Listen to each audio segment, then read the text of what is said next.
We have a spectacular show here today. We're going to have the one and only Jordan Baltimore from New York Empire Sports. He'll be joining us momentarily. I just want to share a little bit of a story about him. So, at the center, we were looking to enhance our program for baseball. And we were looking around and we stumbled upon his website and we looked at it, and myself and Lillian, we took a drive out to the city. And the minute we walked in, we were floored.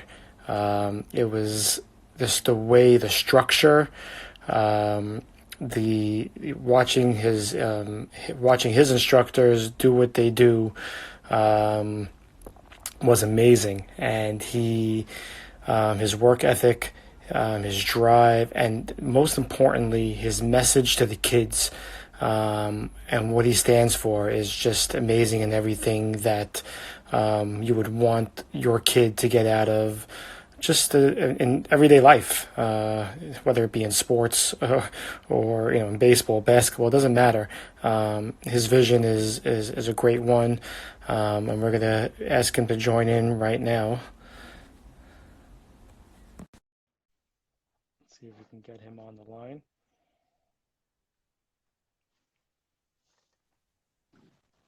Hello, Jordan. Hey, how are you? How you doing, my friend? Excellent, excellent. How are you? Another day trying to hang in there in everyday life. I want to say first and foremost, thank you for joining us, and I hope you and your family are doing well during these crazy times. We're doing well, thank you. Some excitement on our end, right in the middle of this. My wife had twins 11 weeks early, so they joined us early, and we're thrilled, and they're growing, and can't complain. So some excitement to add to some already crazy times. No, that's great to hear. Hope them and your wife are doing well, and should only bring you happiness throughout.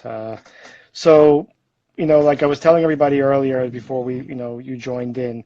So the first time, I walked into your facility, and I was floored, and it was basically, it's like the first second when you're going into, you could tell already what it's going to be, whether it's going to work or it's not going to work. And the minute I walked into your facility, I knew this was a relationship that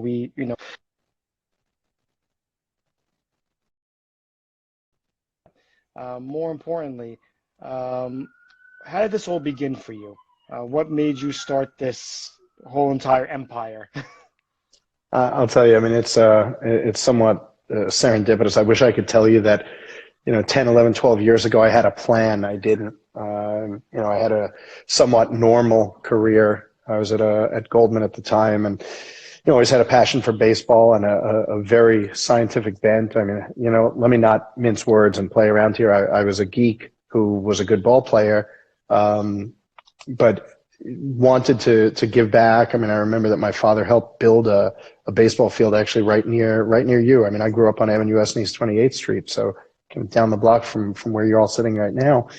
I wanted to give back, and I lobbed an email into a youth organization here in the city, said, hey, do you need someone to rake your baseball fields on Sunday mornings? And I meant it. I wanted to go get a workout, and kids show up at 8, 9 o'clock in the morning and be on a fantastic looking field, because the city fields aren't always maintained as well as they could be, as you know. And I get an email back a few days later that said, hey, can you send us your resume?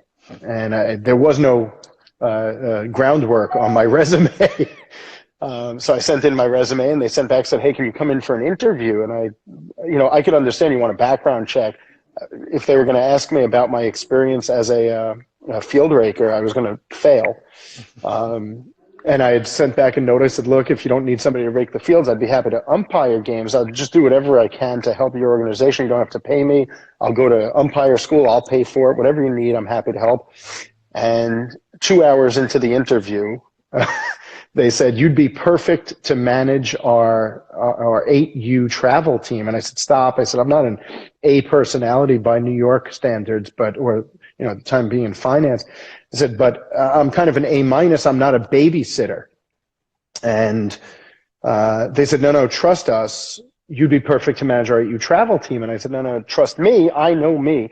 They said, I don't think that's a good fit. And they said, you're going to have to trust us. We know what this is about. We think it would be a good fit.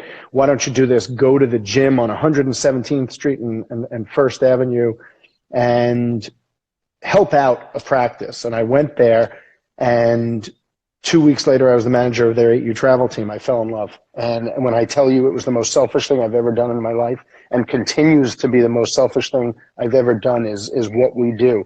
I get so much, I don't know how to say it. I mean, I get joy out of this. And I started coaching, and I just loved being around the kids. And I'm going to be honest now, which is what really started to drive me. The intellectual curiosity to teach correctly and not guess at and come up with these anecdotes. Oh, here's what I did when I was 17, so you should do this too. I actually thought that was awful, and I started watching videos. You know, Cal Ripken said this, Don Mattingly said that, and I got to be honest, some of it didn't make sense. And I said, wait a minute, Cal Ripken, and no offense, and he and I have had this conversation, was teaching swing down to the ball. And I said, look, there are laws of physics and geometry and movement on Earth. I didn't make them up, right? You're old enough to remember the Karate Kid. What did Mr. Miyagi say? He said, first learn stand, then learn fly. Nature's rules, not mine, right? None of the rules are mine. I just understand how the human body works, and started to study. And a short time later, they asked me to manage their travel program, and on the side, I didn't really have time to do it, but did it because I was in love with it. And next thing you know, we form a team of our own, and long story, very short. One team turned into two turned into eight turned into 20 turned into 34. Wow. And about a little more than 5 years ago, we needed space. We had run out of space, and the opportunity to buy a commercial condo where I'm sitting now, where you visited us, came up, and I said, no, we don't need that. And it had these crazy ceilings, and I had this vision and dream that we could turn indoor training into what felt like an outdoor experience. And I started studying lighting design and came up with a design to make it look like you were outdoors when you were indoors. And then we overlaid all the technology and so on and so on. And here we are. That's a very long story, somewhat short. No, but like I said, when I walked in, it was something to be amazed. And I remember the first thing that I saw, number one, that the parents were all watching, the kids were engaged, the staff that you had there, were, so hands-on and knew what they were talking about. And one of the drills that I saw at first, and I was trying to understand why, and I saw it, and I'm like, it makes total sense, was they were using the bean bags. And they were doing the tosses, and I'm trying to think of, why is he using beanbags? This is baseball. What are we doing? And when I saw that, and I put, the two and two together, and we sat and we talked, it just made the utmost sense on why you're doing what you're doing. And for the fact that, the kid didn't just say, why are we tossing beanbags? I'm here to do baseball and not walk out, is a testament to your, to your staff and knowing what they're doing. So brings me now to, we brought you in to help develop our, our Cyclones, our travel baseball team, and to help them to train. And unfortunately, it kind of got cut short like every other travel baseball. What would you tell them right now? I'm sure you have to tell your own travel teams and your own intramural leagues who, we're looking forward to playing baseball, and, right now, unfortunately, things are on hold, and, who knows if they'll come back. So it's interesting. I mean, so many people are talking about, oh, this is boring or whatever. When I look at, like I look like this because I just taught a pitching class with one of our coaches, Chris.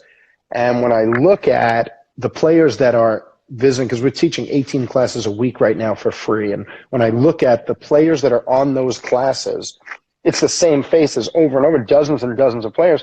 And they're not complaining about the fact that they're training and they're working on process. They're working on doing things correctly rather than, oh, I just want to go play. This is a very unique time. And amazingly, one of the parents in our organization spoke to one of our coaches yesterday and said, this is exactly what I'm saying now. This is such a unique time because you don't have a choice and you can't control whether or not you're out on the field. So instead of complaining about it, you have to realize this is the one time that you will be here and have an opportunity to work on your strength and mobility, and the foundation of your fitness, your strength, your movement to become a better ball player, better athlete. So instead of complaining, oh, I want to play, this is boring. I mean, you already know our approach, and we saw it with your little guys. They were so focused on doing things correctly.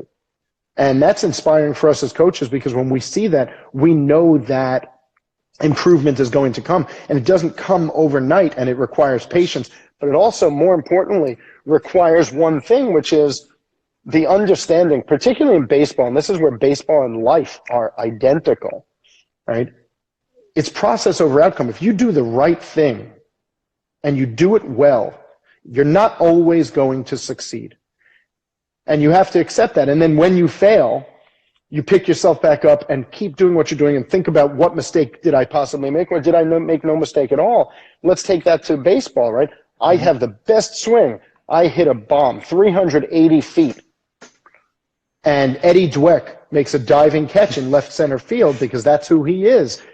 Would I stop swinging that way because he made a great catch? No. If I go up with that swing all season long, I'm going to bat 400. I'm going to be the best baseball player I could be. How many times have you heard, and all the people on this call have heard, and you go to any park, all you hear are parents yelling to their child, just make contact, just make contact. That's a recipe for long-term failure. And parents tell us all the time, but it's so embarrassing to strike out.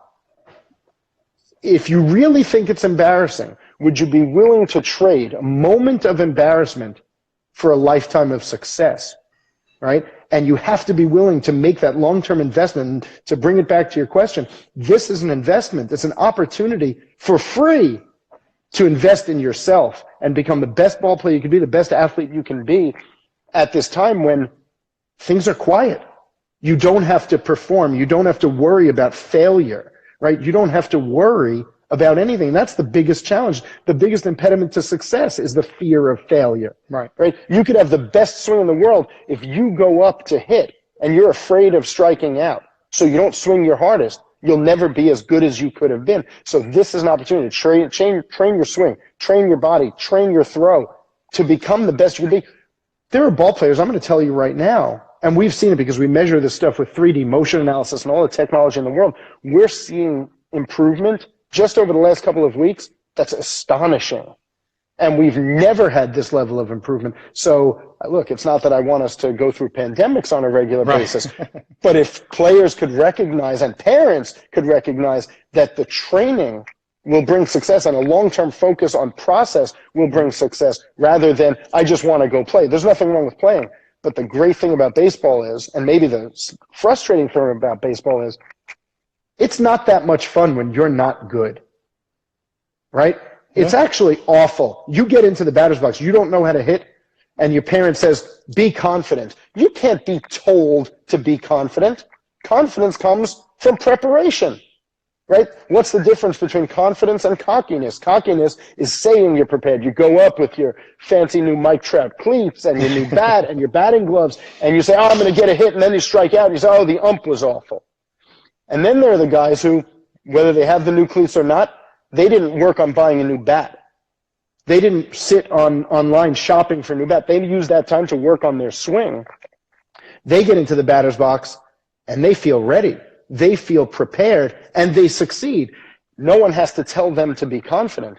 And the truth is, the game is a better game. And this is what makes it, again, so much like life. It's a better game when you're good at it.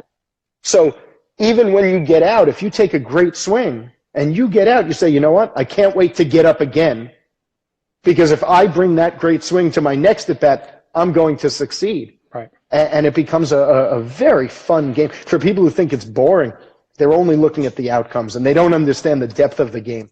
No, it's 100%. That's been always the, no one could sit through that. They think the 2.5 hours, 3 hours of baseball, but if you really look into it and deeply, the game's a great game, and so many lessons you can learn, like you just said, the great points that you all just brought up.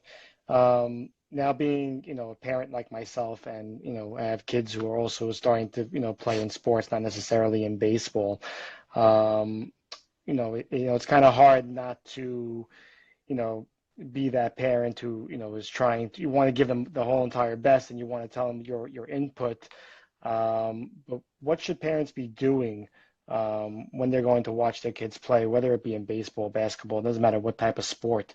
But how can they be encouraging to their children through this preparation? Because yes, there's going to be times where they may fail and they may strike out, or like you said, it might be an embarrassment because they didn't make the contact. What should they be doing? So it's interesting, we took something from the Positive Coaching Alliance that was very, very simple. They say there's one thing that you can say to a player before, during, after the game. I love watching you play.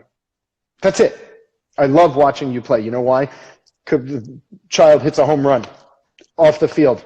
Did you see my home run? I love watching you play. But didn't you see my home run? And it's not that you shouldn't celebrate with your child, but you need to be able to keep an even keel. And you could tell I probably have a little more energy, and you'd be shocked at how even a keel I can keep when need to. The key is that when they strike out and they walk off the field, the answer is, I love watching you play. But Mom, I struck out 3 times. That's okay. Right. I love watching you play. You look like you're having a great time. And then when they think about it, they say, my parents love, and we didn't understand this 10 years ago. So what did we do? We acquired the knowledge, right? We spoke to child psychologists, adult psychologists, and sports psychologists. And we've spent years continuing those conversations to better understand it. And there are parents who feel their child's pain. Mm-hmm.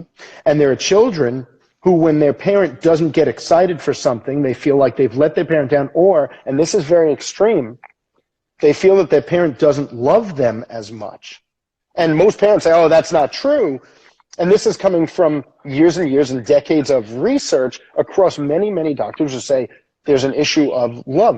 I'm going to let my parent down, or they won't love me if I strike out as much as they love me when I hit a home run.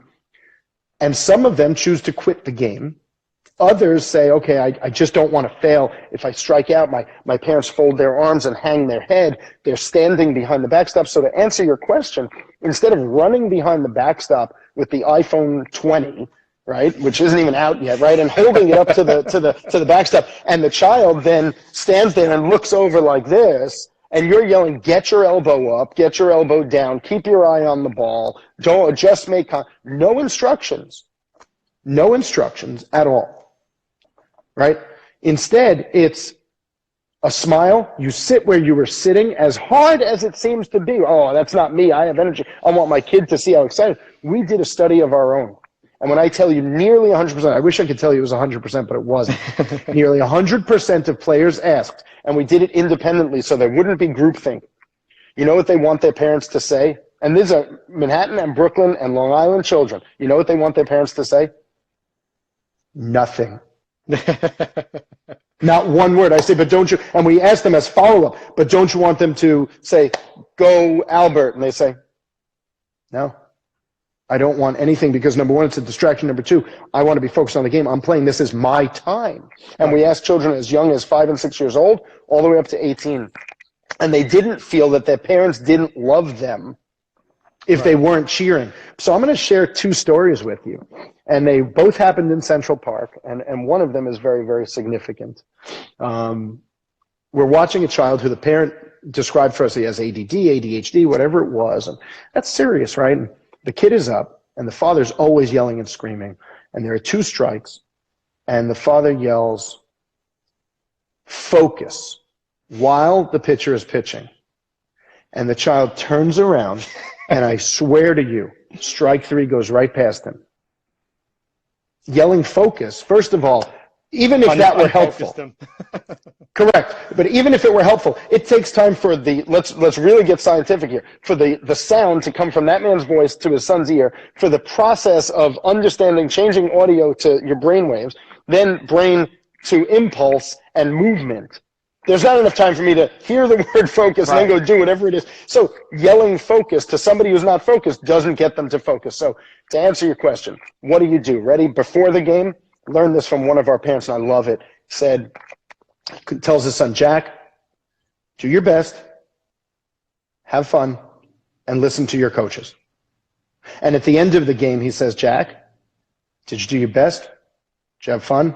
Did you listen to your coaches? Let's go eat. right? Right. And if Jack approaches his dad, and Jack is a fantastic athlete, if Jack approaches his dad and says, Dad, I want to talk to you about the way I'm swinging, I want to talk to you about my, Dad will respond.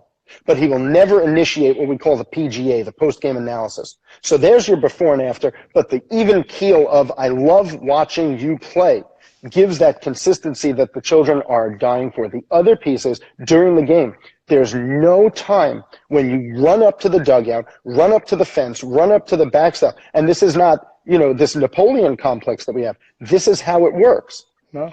Stay in your seat. Don't run up with the camera. Don't distract your child. Don't make them feel this unnecessary pressure. Don't ask them for outcomes. Don't ask them, go get a hit. You know why? They hit the ball 380 feet. Eddie Dweck makes the great catch, and they failed. They just hit a ball 120 miles an hour. They are Aaron Judge in Brooklyn, and they hit the ball 380 feet, and they have to now come back to the dugout hanging their head because they let their coach or their parent down because the parent asked for an outcome instead of saying, go swing as hard as you can. The one thing that they can control, swing as hard as you can. And if they go and swing as hard as they can and they have a good swing consistently, they will be the best player that they can be. Notice I didn't say the best player on the field. You can't control the other children on the field. Mm-hmm. So not the best player on the field. You don't know. They will be the best player they can be if you don't ask for outcomes. Instead, you ask for process. And you don't distract them when they're going up to pitch, right? Or you don't yell. I mean, how many different people say, just throw strikes? Really? I'm waiting for one of the Cyclone kids on your organization to turn around and say, here, you do it. Or, wait a minute, just throw strikes. I'm supposed to throw strikes. Why didn't you tell me before I showed up? And how many times we hear, just throw strikes. Don't ask for outcomes. If they knew how to throw strikes at that moment, they wouldn't need you to say that. Right? They would do it. So don't ask for just throw strikes. Right? Instead, sit there and smile. That's it. That's all you need to do. If your child looks over and finds you in the periphery, as a coach, I'll tell you, I do not sit within, and one of my primary specialties is pitching instruction. I do not sit within the periphery of any of our pitchers. I talk to my catcher. I can communicate with the catcher. My coaching staff communicates with the catcher. I do not make eye contact with a pitcher. They know that if they need me to come out to talk about something, they will find me in the dugout, and all they need to do, and we train them for this, is make eye contact with me, and I will come out. Not I sit there and I keep yelling, bend your back, do this, do that. None of those things have any reality. So what do you do as a parent? You relax and you enjoy watching your child, even if it means they stop to pick daisies every once in a while. If that's what brings them joy at 4 or 5 or 6 years old, to pick a flower, look up at the sky and enjoy life. And I know this sounds very hokey. If that's how they are beginning to enjoy and build a passion for something, leave them alone. Right. That's it. So the other story I was going to share was, sure enough, a little child hits a ball, and what do you think the parent was yelling? And this didn't happen once. This has happened 1,000 times. Run. Great hit. Oh, run. No, run. And what do you think the child did? Because you know as well as I do, everybody knows, you cue in on your parent's voice. The kid hits the ball, starts to go, and the parent's saying, run, AB, run. And he stops and turns around because he wants to process, and he's listening to his parent. He was out at first base. Instead of getting his first hit of the season, he went back to the dugout. He was out for only one reason, because he was distracted. So instead of shouting instructions, just show up and enjoy watching your child play and grow and learn with others. Yeah, it's a very important point, and that's something that I'll definitely be doing, as my girls are going into sports now, and, my daughter plays basketball, and it's, sometimes you want to get on the court and do X, Y, and Z, but the best type of thing is to, like you said, just let them play and let them make sure they're enjoying. And that's the most important point is the kid enjoying, and they're learning, and they're developing the skills in order to get better. Like you said, it's not, and they can fail. It's okay. The best part is I watch youth basketball, obviously, and I hear parent after parent after parent yelling, get your hands up on defense, hands up on defense. And I say, if they haven't learned between Monday and Friday how to play defense, they're not going to learn it in the one moment that Michael Jordan is running down the court at them to play defense. If they haven't learned it, they're not, now I'm watching The Last Dance. They're not turning into Dennis Rodman while you're yelling at them. It's not happening. So instead, let them fail. And I know most parents are sitting there thinking, no, but I have to remind them. I have to make sure they do their best. No, it's time for them to perform. Training, Monday to Friday. Performance time, leave them alone. And if they fail, you know what to work on tomorrow. It's great. I mean, just to tell you, a personal story on my end. When I was in high school, I played softball, and this will be an embarrassing story for me, for all my friends who remember this for sure. But I was a pitcher and played a game in which I ended up walking 16 batters, something you would never have heard of. And maybe you blame the coach for not pulling me a lot sooner when I didn't have my stuff. But it was a very difficult thing because most people would have thought after that, I'm not going to play anymore. What am I doing? I wasn't on my game. But for the fact that my friends and family were able to have my back and just say it's all good, don't worry, it happens. Then the following game, I pitched a one hitter versus a very top tier team. So it's having that type of having those people in your corner when you need them to is very important as well. You're getting a lot of I'll tell you, you know what? Yeah, sorry. No, go ahead. You're getting a lot of shout outs. You have a lot of fans on here. I'm just trying to read through all the comments. Well, it's funny. There were two moments that you just reminded me of, particularly. I mean, like I said, I grew up in Brooklyn. Two moments when I was, the best thing I did as a ball player, particularly when I was very young, I was a very, very good fielder. I played third base, and I loved it. I took such passion and joy and pride in being a third baseman because the coach that I had, I was a year young, and the coach came up to me on my birthday. I'll never forget this. And he said, I have a birthday present for you. And, of course, looking back, I hope it really wasn't a gift. He said, you're now our starting third baseman. And I was beyond happy and, just as excited as me because I really worked hard. And I remember maybe it was a season later, I made an error. And I was teeny, and the coach was huge. His name was Jerry. And he calls me into the dugout. He used to call me Jordy. And I didn't like that, except for the fact that he made me a starting third baseman. So the truth is, he could have called me Mud, right, and I would have been fine with it, right? And he calls me over, and he has this gruff, grouchy voice. I'll never forget him. And he's, Jordy, come on over here. And I hang my head, and I'm not one to hang my head. I have my head down and look up at me, and I'm looking up. The guy's like 6 feet tall. To me, I was about 3 foot nothing. And I look up, and he says, do you think I'm going to take you out? And I had just made this, critical error. I said, yeah. And he said, why would I take, I'm gonna cry telling you this story. Yeah. He said, why would I take you out? You're my third baseman.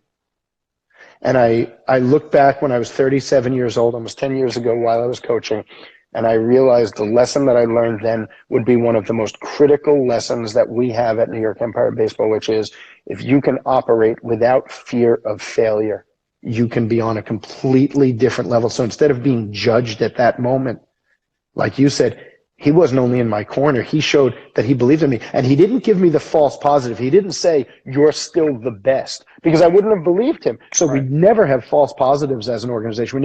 A kid comes off and doesn't have a good inning for whatever reason, whatever the case may be. Oh, don't worry, you're still the best, right? We ran up 20 runs. You're the only kid who didn't get a hit. I don't come up to you and tell you you're still the best. Instead, he was realistic. He asked me, do you think I'm going to take you out? My answer was yes. Why would I take you out? You're my third baseman. I got that when I tell you for almost 30 years. And for whatever reason, watching a game while I was coaching, that moment came to mind, and it has stuck with me now for a decade as a coach and as a coach of our coaches. And the other moment, I remember we were playing against St. A's, who some of your teams play against. And we used to play 80 games a year. And we'd see the same teams over and over and over because we started in the very start of spring. We didn't end until almost November, but we went straight through the summer. We didn't go away. I made 2 errors in one game, and by the time I was 13, 14, that didn't happen. I mean, that was my forte. I made 2 errors, and I'm hanging my head at this point. And the third base coach, who was the head coach for St. A's at the time, obviously knew me because we saw each other week after week. He looked at me, and he said, pick up your head. You could be my third baseman anytime. Wow. And to hear that from an opposing coach, I'll tell you, that was another thing that stuck with me even now as a coach. And I will talk to players on another team, and some people come over, oh, why are you talking to the other team? You're going to encourage them. I'm not worried about my win-loss record. I go home. As long as my wife loves me and I'm taking care of my kids and my family, If we lose a game 7-6, it's okay. I know that if we do the right things and we carry ourselves and build a reputation of quality and support for kids, whether they're on our team or another team, that's all I care about. Now, do I want our kids to go out and play their best and hopefully win? Of course. Of course. It says right there in the rule book, what is the objective of the game? Score more runs than your opponent. But you don't win by saying, I want to win. You win by doing the best that you can. So you can see everything comes back to, for us, process over outcome. It's words to live by, and again, that those moments, resonate and bring you to a time now where you were that little kid, and now you're in that position to do the same thing, and you're paying it forward, which is just an amazing thing. And like I said, like I said earlier in the show, the way you and your coaching staff are. You guys do a terrific job by doing that and showing that to the kids of all your travel teams and our travel teams and our kids. It's amazing. So I'll leave with one last thing. So now we're talking, obviously the baseball's not happening, and practice is definitely and training is definitely important to do now in the off season. What type of training should they be doing at home? They can't go to a batting cage maybe, or what should they be doing at home? Fielding wise, hitting wise. I'll tell you, I mean, there are so many things out there online. I mean, obviously we have our program and it's free, so I can tell you, listen, I think we sent you the schedule. Mm-hmm. Our classes are very interactive and they're very fundamental, and then they get more and more advanced. So we have 18 classes a week going on, and some of them are geared toward different things. Like we had a hitting and pitching class going on, when that's Tuesday and Thursday, and we have fielding classes Monday to Friday, and then, weekend training.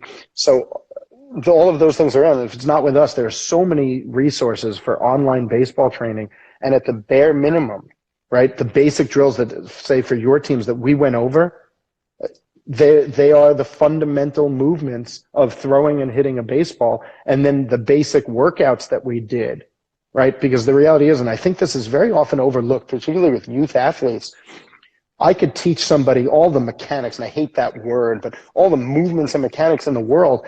If they don't have the physical strength and mobility characteristics to do that movement, mm-hmm. then they can't do that movement, and they're probably going to get hurt. So you tell them, load your hip and do, all these fancy words, and they can't do that. You're going to tell them to do it until you're blue in the face. They're never going to get better, and instead they're actually going to get hurt. Right? And then you say, like they were talking about Dylan Betances today, and they're saying how he has an arm issue and an Achilles tendon issue. And the folks who really understand human movement know that Achilles tendon issue affects his arm movement.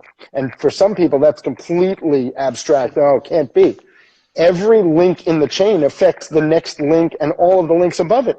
So if you have an ankle issue, you compensate for that movement, and it affects the way the rest of your body moves and causes injury elsewhere unless you build the strength and mobility to deal with that. So the reality is, at a bare minimum, push-ups, sprints, high knees, right? And if you just did those three things, you would be better off tomorrow. And the great thing about youth training, especially under 13, before testosterone, if you train once a week for 8 weeks, you will be better off in 8 weeks. Once a week.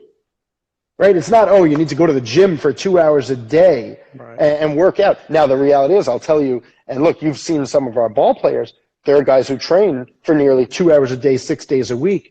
I mean, we have a 14-year-old who's throwing just under 80 miles an hour right now, and he's a tiny kid. Wow. He also looks like a physical specimen, and he does great in school because all of the behavior that all the discipline that he has taken from baseball, because he's driving and striving for success through process, he is applying to life. And it's great to see the parents coming back to us instead of saying, my kid throws 79 miles an hour and he just turned 14. Instead, it's, do you understand, my child, while all other children focus on baseball and then don't pay attention to school, my kid is doing better in school because he works harder at baseball. I can't believe this is real, right? We're so appreciative of that concept. And I'll tell you the truth. It's what, and I can speak on behalf of our entire coaching staff, it's what drives us as coaches. I mean, we're getting emails now all the time through this process that are focused not on, hey, great hitting instruction yesterday on Zoom. Instead, it's, your character and the culture of the organization and what our kids are bringing every day to these classes is life-changing, and we can't thank you enough. And that's so exciting for us, right? And it really does. I mean, selfishly, really selfishly, I know that word makes no sense to most people. You have no idea what that does for us as coaches. So to answer your question, do anything, any athletic movement. But if you have a specific focus and you put together a quick workout, it could be 10 minutes a day, 5 or 6 days a week. That's it. You'll be in fantastic shape. There's nothing that, just don't do something that hurts, right? It's your body's way of telling you something's wrong. But if you don't build that foundation of fitness and strength, then you will have trouble improving over time. Well, everybody was watching, you're hearing it from an expert and from a coach who's been doing it for a long time. And a lot of people just think they have to take a baseball, they have to do it in the batting cages, but just doing the simple things and whether it be push-ups and high knees and all these things, like you said, you'll be better off down the road 8 weeks from now. So those are great words saying. So you actually just touched upon it. So I'm going to actually ask you this question. You're seeing a lot in baseball now that a lot of the baseball players are getting more Tommy John issues and things like that, more than you've heard about in the 80s and 90s, at least from what I can remember. What would you, is it because they're just stronger and they're just throwing with more power now than they have been back then? Is it more mechanics? Or is just the way it is, I guess? So it's interesting because some people have said, it's throwing overhand is unnatural. I mean, let's be honest, our ancestors threw rocks at rabbits to eat. So, the ability to throw overhand is not an unnatural movement, although you're putting a tremendous amount of strain. I mean, if we really want to get scientific, the amount of force that the UCL, the Tommy John ligament, can accept is very small, very small. And the reality is you need to build up the muscles around a joint to protect that joint, and in this case, protect the ligaments, particularly when you're young, right? Because there are growth plates in there that can separate very easily. So there are 3 things we look at in addition to mechanics, right? Let's start with this, right? There's strength and mobility and mechanics, like I said before. If you don't have the strength and mobility to do the movements, you're probably going to get hurt. If the mechanics are poor, you're probably going to get hurt.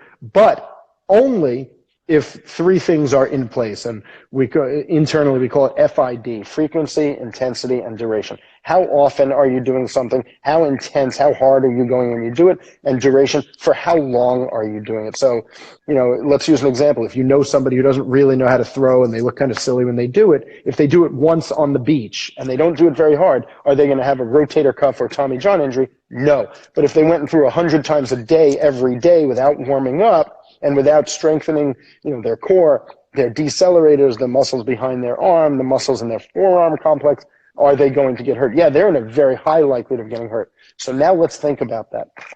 Who are the kids that are asked to pitch the most?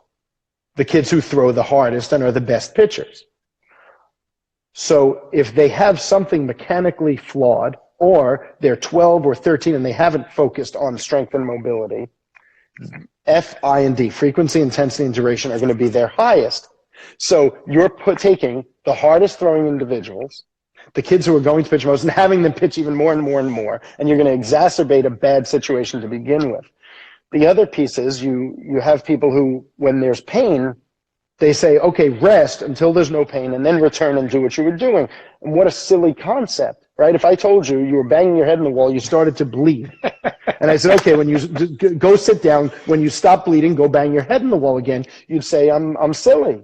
And the reality is that's all too often what happens. When you go to an average, and no knock on doctors, you go to the average pediatrician, and he says, okay, you have elbow pain, you have little league elbow, rest, and then go back to playing ball, see how it feels. And the reality is that only gets worse at an accelerating rate. Right. So you went from 0 to 1 in pain over the course of 8 years. You go from 1 to 10 over the course of the next 8 days, right? That injury becomes very bad. The reality is, at a major league level, you talk to some of the doctors who work on this stuff, like Chris Ahmad, the Yankees doctor, and you talk to them about the Tommy John injury in particular. That's a 10-year injury, right? That doesn't happen overnight where the ligament snaps. It's fraying and fraying and fraying. So the behavior has to be focused on the strength and mobility in advance of the movement, right? You need to build the foundation of strength and mobility at 10, 11, 12, or even in our case, 6 and 7 years old. And it's often overlooked. Everybody says, oh, here's a ball, go throw, right? Go warm up. Here's the ball. No, you warm up to throw. You don't throw to warm up. Mm-hmm. And the answer is not, let's go to the batting cage and hit, and that'll make you a better hitter. Let's go get on a mound and pitch. That'll make you a better pitcher. No, if I had said, you're going to learn math by taking a math test, you'd say I was a fool. No, first you learn the mechanics of math. So the first thing you need to do is learn how to move and then build the muscles and systems in your body to move. And the reality is, if you really want to know, there's a lot of bad instruction in the world. And look, we were guilty of it. What we taught 10 years ago, if we were still teaching it today, you and I would not be on this conversation right now. Right. Instead, there's not a day that goes by. I kind of thought about it. In the last 10 years, we've spent as much on research and development as we have on our mortgage, right? So the only thing that we spend more on is on our team. Our payroll for our coaching staff is our number one. Most people would call it an expense. I call it an investment because I really appreciate what you said. Our team of coaches, all we do is talk and train and think together and criticize what it is we do, because we're looking for better answers, not for the sake of being contrarian, but to find better answers all the time. And we go to people who are smarter than we are in human movement. And the reality is, if you're told that this is the right way to throw a ball, and we won't get into the physicality of that, but there are things about that are wrong, and then you go do that 1,000 times a week, you're going to be injured. Right? So, learning how to do things correctly, or as close to correctly as possible, and then building the body to do those movements is critical, right? There's no substitute for that. So the injuries come from, people say overuse. No, overuse incorrectly will bring about a higher rate of injury, right? No. And then ignoring things like in Dylan Betances' case, it's funny because we're going to reach out to his team tonight to talk about that, because the interview went that way. Well, there's his Achilles injury and his arm injury right now. Stop. They're related. People talk about holistic approach. Fix the entire body, because what's going on in his Achilles tendon is affecting his delivery. No, you would never even think that. I wouldn't. Many people wouldn't think that Achilles would worry about his throwing and everything like that. So it's an amazing point. Jordan, I want to say thank you so very much for joining us here today. Like I said earlier, you and your team are amazing. The Cyclones and the Sluggers from the center definitely miss you and the coaches out there. Same. We hope to have you, go back to normal sometime soon. We wish you and your family safetyness and happiness and healthiness throughout. And we hope to have you back on the show sooner than later. Absolutely, Harry. Thanks for having me, and thanks for all the kind sentiments. We really appreciate that, and we miss all of you. We miss you too, guys. Be well. Thank you. Look at that. Yeah, Jordan, an amazing guy with an amazing crew. Such, words of insight. Amazing guy. And he had some amazing points out there, and you can just see from the comments that were coming in and from the coaching staff. They worked hard to get where they are, and they have the knowledge, and they put the kids first and their well-being first. And like you said, it's not always about the outcome. It's just making sure they're having fun and they're developing in the right way, and that's what it's about. And that's really what it's all about at the end of the day. And we appreciate him, we appreciate his staff, and we wish them all the best. So tomorrow we'll be back on regular time, 6:30 p.m. We will have an assistant coach, Tim Maloney, who was an assistant coach with Billy Donovan in Florida and under Drew Scott in Baylor. He's coached high school and all over. He'll be joining us tomorrow, and it should be a great show. To answer your question, Harry, who do you think the MLB champion? I'm always going to say Yankees because I'm a Yankee fan. I hope it's always the Yankees, but let's hope baseball happens. And they're looking like baseball is trying their best to get a season in July. But I don't know. I'll believe it when I see it. And at the end of the day, you want to make sure that everybody is safe, that the players are safe, and they do it all in the right way and not something just haphazardly. So again, we will see you again tomorrow. We wish everybody uh, a great night. For those who are still tuning in, we have an event tonight for Yom Ha'atzmaut at 8 o'clock. Check our Instagram account. You'll see what it's all about. But again, we appreciate everybody viewing, everybody who comes in every day and every night. I really do appreciate it. Wishing you all to stay safe and be healthy. And we'll see you tomorrow. This is Harry Chaz, the Scott Van Pelt lookalike.